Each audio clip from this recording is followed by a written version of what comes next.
नमस्कार, बहुत स्वागत है आपका खबर दिन भर। आप देख रहे हैं, मैं हूं आपके साथ ऋतु ज्ञानवानी। सबसे पहले बात जबलपुर की, जहां पर आधारताल में दो बाइक के बीच जोरदार भिड़ंत हुई है और सड़क हादसे का सीसीटीवी भी सामने आया। सीसीटीवी में साफ दिख रहा है कि कैसे दो बाइक सवार तेज रफ्तार में अपनी धुन में रोड क्रॉस करने की कोशिश करते हैं। रोड क्रॉस करने के दौरान ना तो उनकी रफ्तार पर ब्रेक लगता है, ना ही उन्हें दूसरी तरफ से आ रही गाड़ी दिखाई देती है। जैसे ही दोनों गाड़ी सड़क के बीचों बीच पहुंचती है, उनके बीच जोरदार टक्कर हो जाती है। हादसे में एक वाहन चालक भी गंभीर रूप से घायल है, जिसका इलाज चल रहा है।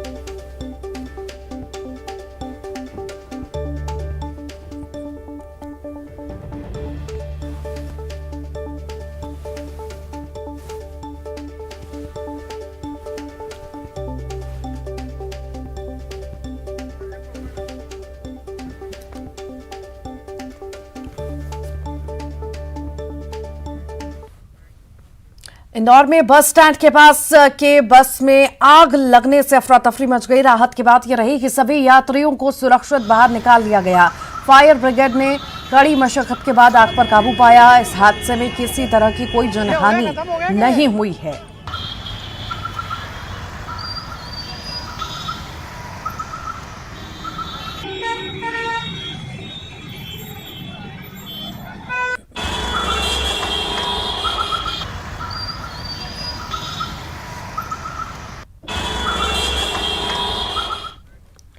जशपुर से बड़ी खबर की बात करेंगे। किराना दुकान और मकान में भीषण आग लगी है। आग में पूरा सामान जलकर खाक हुआ है। आग लगने से लाखों का नुकसान बताया जा रहा है। दोकड़ा चौकी के देवरी की यह घटना आपको बता रहे हैं।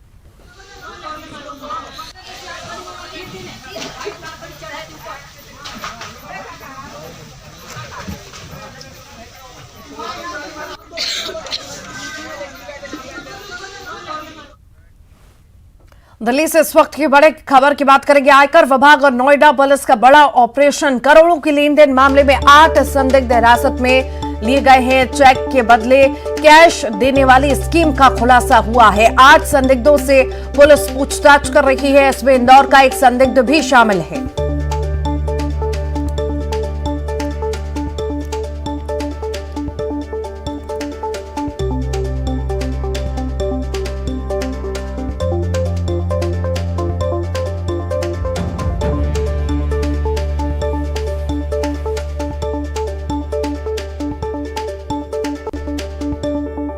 दिल्ली से इस वक्त की बड़ी खबर की बात कर रहे हैं। आयकर विभाग और नोएडा पुलिस ने बड़ा ऑपरेशन चलाया, बड़ी कार्रवाई की है।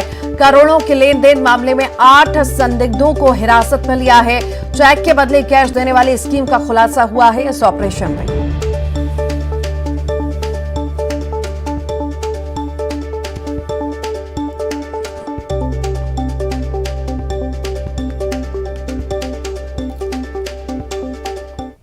कवर्धा से बड़ी खबर की बात करेंगे। जिला अस्पताल से विचाराधीन कैदी फरार बताया जा रहा है। बलात्कार के आरोप में जेल में बंद था कैदी। तबीयत बिगड़ने पर अस्पताल में भर्ती कराया गया। पुलिस को चकमा देकर फरार हुआ है। फरार कैदी का नाम सनी चौरसिया बताया जा रहा है। फरार कैदी की तलाश में पुलिस जुटी हुई है। तो कैदी फरार बताया जा रहा है। अस्पताल में इलाज चल रहा था। तबीयत खराब होने की वजह से उसे अस्पताल लाया गया था और उसके बाद जो है वहां से गायब हो गया।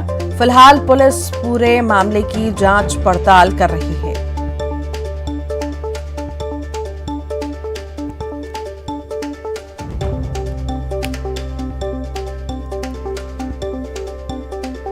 इस वक्त की बड़ी खबर कवर्धा से आपको बता रहे हैं। बलात्कार के आरोप में जेल में बंद था कैदी। तबीयत खराब होने की वजह से अस्पताल में भर्ती कराया गया था और पुलिस को चकमा देकर ये फरार हो गया है। ज्यादा जानकारी के लिए मनीष हमारे साथ जुड़ गए हैं। मनीष, बलात्कार का आरोपी फरार हुआ है अस्पताल से, क्या जानकारी इस वक्त आपके पास? बिल्कुल, तो इसमें बड़ी लापरवाही जो इसकी सुरक्षा में लगे थे पुलिस के जवान, उनके सामने आई है। उनके जो आरोपी है उसे 2 दिन पहले ही अस्पताल में लाया गया। जैसे झटके आने की शिकायत थी।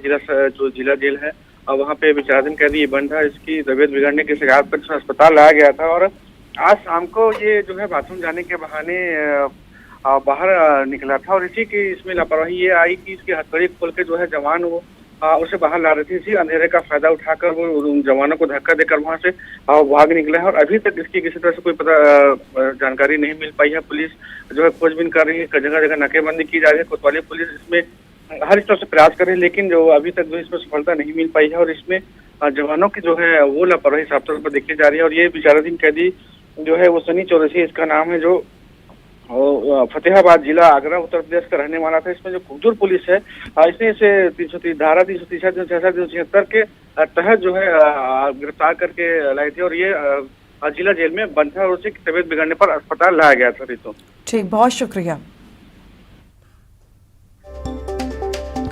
और चलिए अब आगे बात करेंगे रायसेन की, जहां पर सड़क हादसे में वन रक्षक की मौत की खबर है। अज्ञात वाहन की चपेट में बाइक सवार आया है, बाइक सवार वन रक्षक आया है। वन रक्षक की मौके पर यह मौत की खबर है। सिलवानी वन सुरक्षा चौकी पर तैनाती थी वन रक्षक की।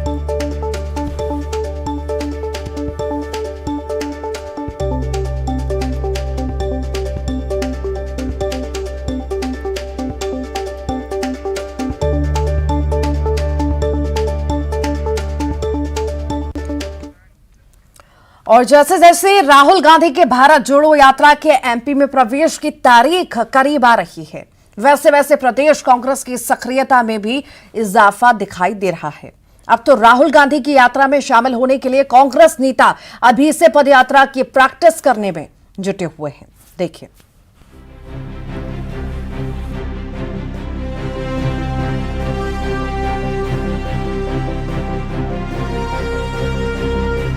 कांग्रेस सांसद राहुल गांधी भारत जोड़ो यात्रा पर निकले हुए हैं और दक्षिण से शुरू हुई यात्रा की रोचक तस्वीरें भी खूब वायरल हो रही हैं। दरअसल अपनी तेज चाल के साथ राहुल गांधी इस यात्रा में रोजाना 20 से 25 किलोमीटर का सफर तो तय करते ही हैं, लेकिन साथ ही साथ इस दौरान कभी कभी दौड़ तक लगा देते हैं। लिहाजा कई बार उनके साथ चलने वाले उनकी बराबरी तक नहीं कर पाते। राहुल जी एक दिन में 20 से 22 किलोमीटर पैदल चल रहे हैं, तो उनकी स्पीड से मैच करने के लिए मैं प्रयास कर रहा हूं कि अपना थोड़ा वर्कआउट मैंने बढ़ाया है कि क्योंकि मुझे भी भारत जोड़ो यात्रा में शामिल होना है। बस यही वजह है कांग्रेसी अब इस यात्रा के लिए एक तरफ तैयारी तो कर ही रहे हैं, दूसरी तरफ खुद को भी कदमताल के लिए तैयार कर रहे हैं। जी हां, यात्रा में शामिल होने के पहले कांग्रेसियों का वॉकिंग और रनिंग प्रैक्टिस सेशन शुरू हो चुका है, क्योंकि वजह है घंटों तेज गति में राहुल गांधी के साथ चलना है, जो कि आसान बिल्कुल भी नहीं।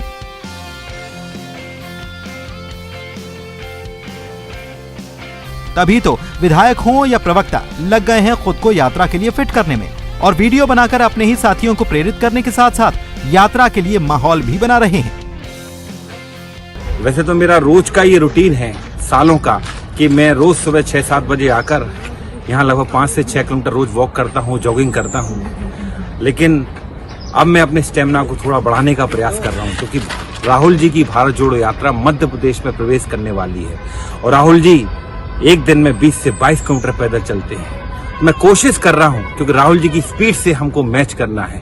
राहुल गांधी जी की जो यात्रा आ रही है और हम लोग सब उत्साहित हैं और मैं मानता हूं कि आज उनकी यात्रा में शामिल होने के लिए जो वो 20-25 किलोमीटर डेली चल रहे हैं, तो हम लोग भी उसमें अपना ताल मिलाने के लिए, सुर ताल मिलाने के लिए कि उनके साथ में हम चल सकें, इसके लिए हम थोड़ी सी प्रैक्टिस भी कर रहे हैं और थोड़ा सा दौड़ना भी शुरू कर रहे हैं, सब कुछ कर रहे हैं। उनके साथ तेज चलने के लिए हर व्यक्ति को उनके साथ कदमताल अगर मिलाना है तो प्रैक्टिस करनी पड़ेगी, अभ्यास करना पड़ेगा। इसलिए मैं नियमित अभ्यास कर रहा हूँ और मध्य प्रदेश के प्रवेश पर हम उनकी यात्रा के साथ जुड़ेंगे।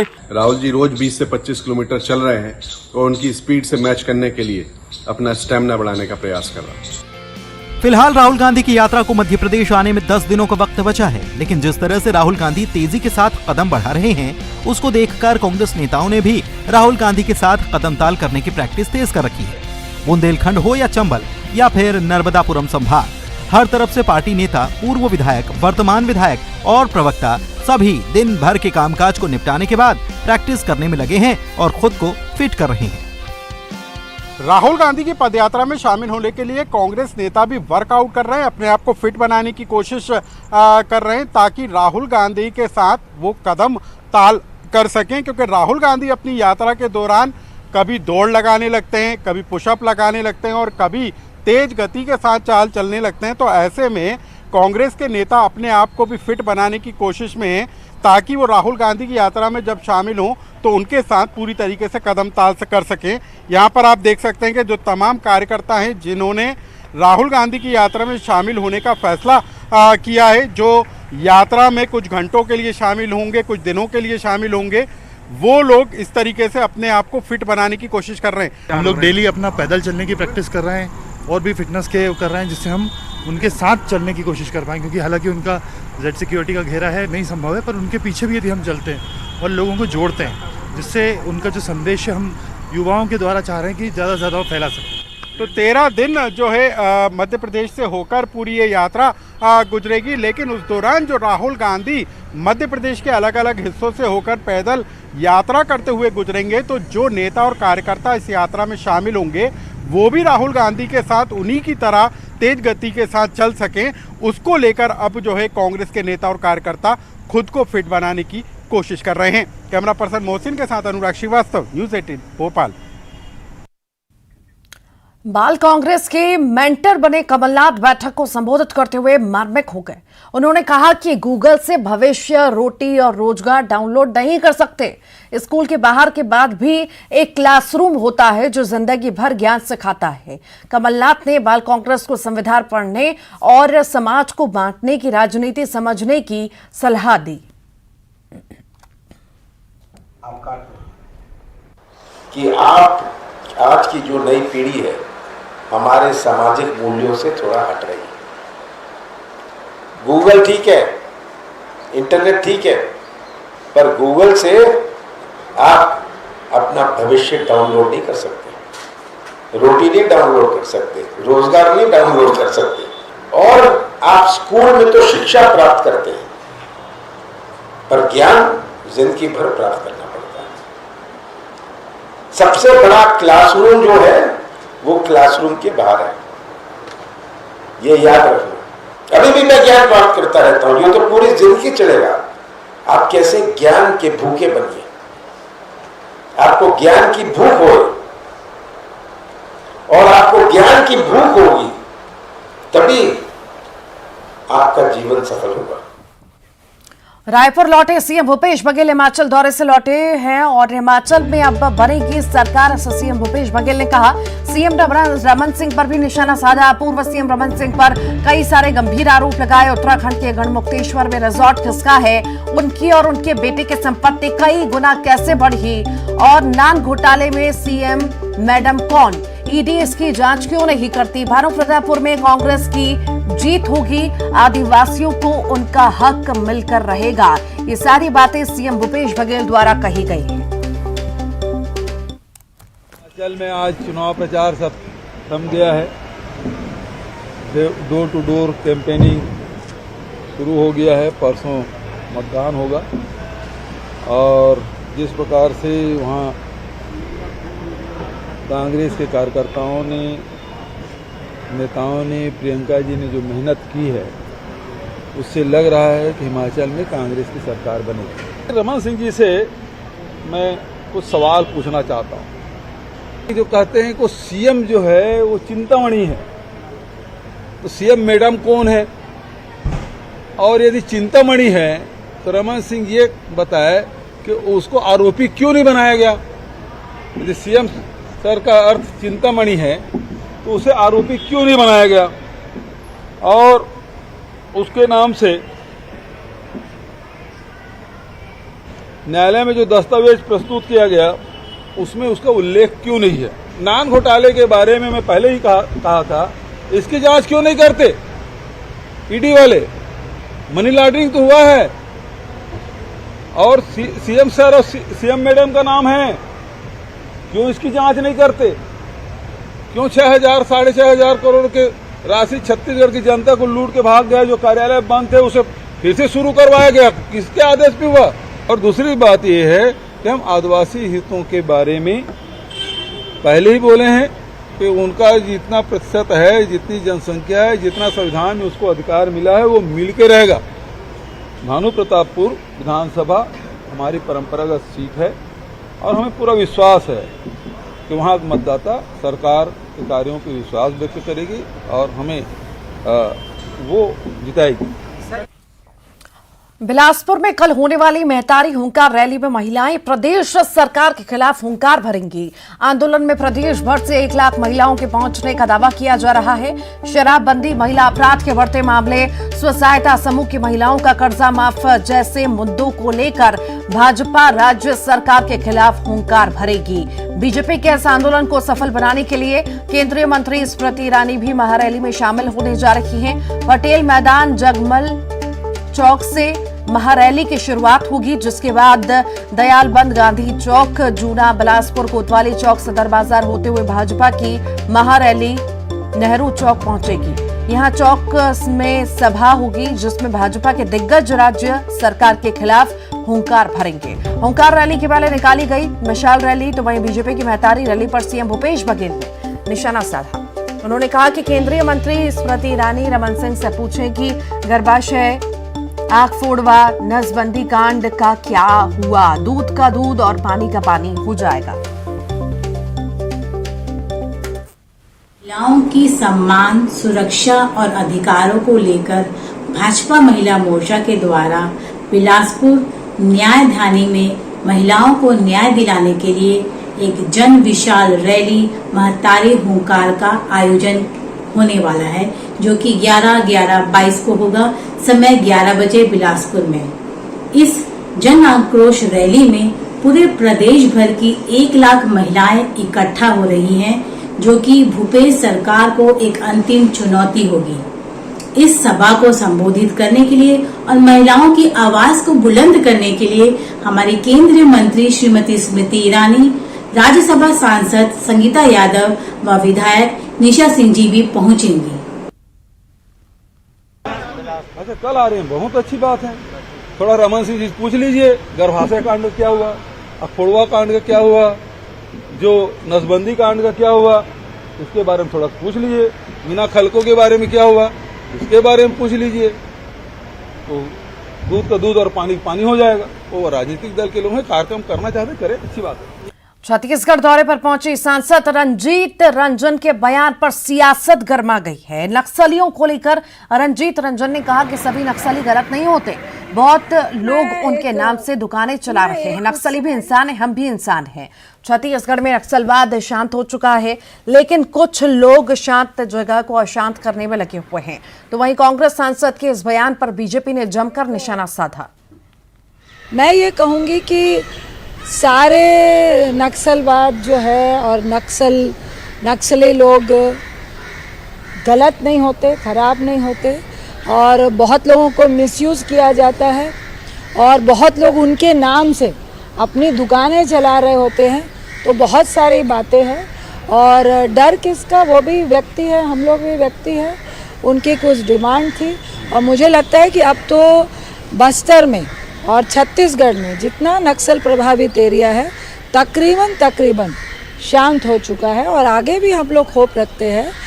और जो लोग ये भय पैदा करते हैं, मैं कहूँगी कि कहीं ना कहीं वो उस भिलाई में उठाईगिरी की घटना कम होने का नाम नहीं ले रही। आज भिलाई 3 स्थित SBI बैंक के सामने 1.5 लाख रुपए की उठाईगिरी हो गई। घटना की जानकारी लगते ही भिलाई 3 पुलिस और CSP छावनी मौके पर पहुंचे। सीसीटीवी फुटेज खंगाल कर आरोपी की तलाश की जा रही है। हाउसिंग बोर्ड कॉलोनी चरौदा निवासी पवन कुमार SBI बैंक पदम नगर में वाहन से आया था। बैंक से रुपए निकालकर वाहन की डिक्की में 1.5 लाख रुपए रखे थे, लेकिन अचानक डिक्की से रुपए पार हो गए। खोजबीन करने के बाद भी कोई जानकारी नहीं मिलने पर घटना की जानकारी पुलिस को दी। मौके पर CSP प्रभात कुमार, TI मनीष कुमार शर्मा पहुंचे और बैंक समेत आसपास में लगे CCTV खंगाले।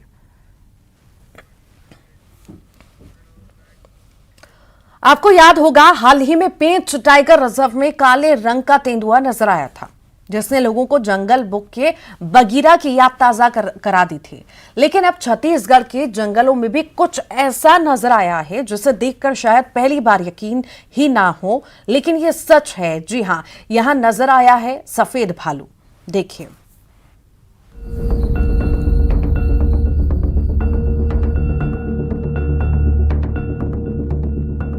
अगर कोई सवाल करे कि भालू का रंग कैसा होता है तो आप कहेंगे भाई काला ही तो होता है। यह भी कोई सवाल है भला?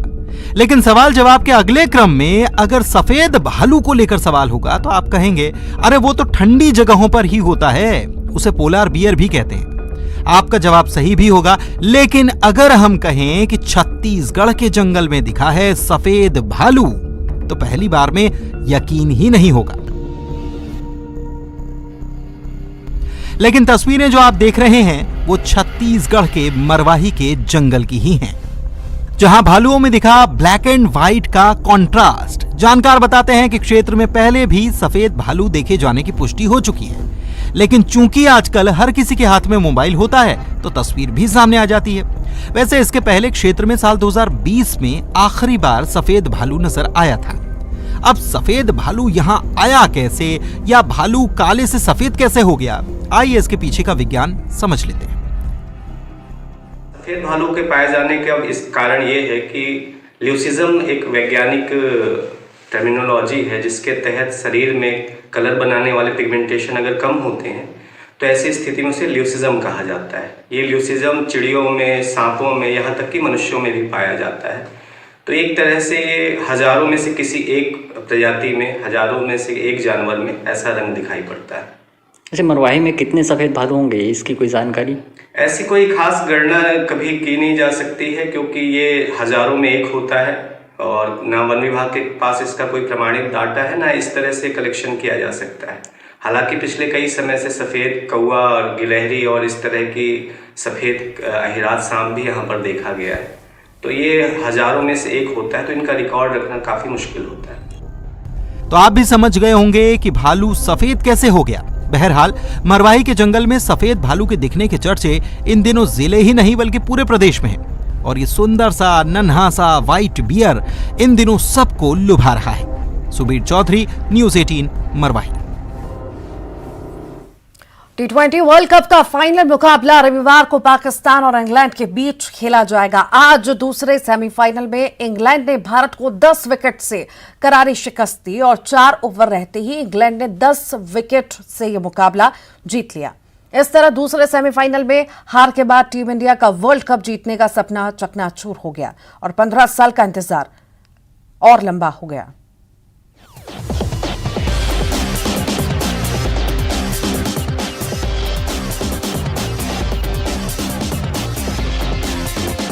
भारतीय क्रिकेट फैंस का 15 सालों का इंतजार अब और भी लंबा हो चुका है।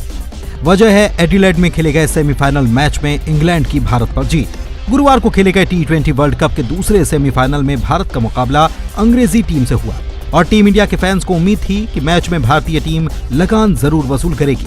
लेकिन जैसे ही मैच शुरू हुआ, भारत को केएल राहुल के रूप में एक झटका लगा।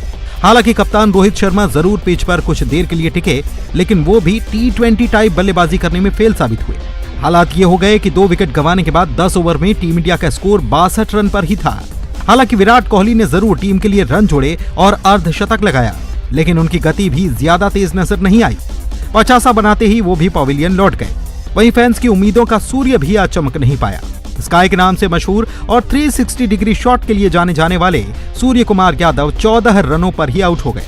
उधर दूसरे मोर्चे पर हार्दिक पांड्या ने जरूर मोर्चा संभाले रखा और आखिरी ओवर्स में खूब रन बटोरे। उन्होंने 33 गेंदों पर 63 रन बनाए और पारी की आखिरी गेंद पर हिट विकेट हो गए। हालांकि उनके खेल को देखकर ऐसा लग रहा था कि अगर गेंदें और होती तो स्कोर भी कुछ और ही होता, लेकिन टीम इंडिया निर्धारित 20 ओवर में 169 रनों का ठीक ठाक टारगेट इंग्लिश टीम के सामने रख पाई। उधर दूसरी पारी में बैटिंग करने उतरे इंग्लैंड के दोनों सलामी बल्लेबाजों ने शुरुआत से ही अच्छा खेल दिखाया। पूरे मैच के दौरान एक पल भी ऐसा नहीं दिखा जब इंग्लिश टीम पर दबाव रहा हो। नतीजा ये कि 169 रन के लक्ष्य का पीछा करने उतरी इंग्लैंड की टीम ने शानदार खेल दिखाया और 16 ओवर में ही 170 रन बनाकर 10 विकेट से भारत को हरा दिया और फाइनल में जगह बना ली। अब इंग्लैंड का सामना रविवार को पाकिस्तान से होना है। इंग्लैंड की ओर से जोस बटलर ने 49 गेंदों में 9 चौकों और 3 छक्कों की मदद से नाबाद 80 और एलेक्स हेल्स ने नाबाद 86 रन बनाए। वहीं हार पर बोलते हुए कप्तान रोहित शर्मा ने कहा है कि हमारी बल्लेबाजी में आज कहीं भी धार नजर नहीं आई और गेंदबाज भी हर मोर्चे पर फेल साबित हुए। उन्होंने इंग्लिश टीम के दोनों खिलाड़ियों की तारीफ की और कहा कि दोनों ने अपने दमदार खेल से हमारे हाथ एक मौका भी नहीं आने दिया। Bureau report, news 18। और इसी के साथ ही खबर दिन भर में इतना ही।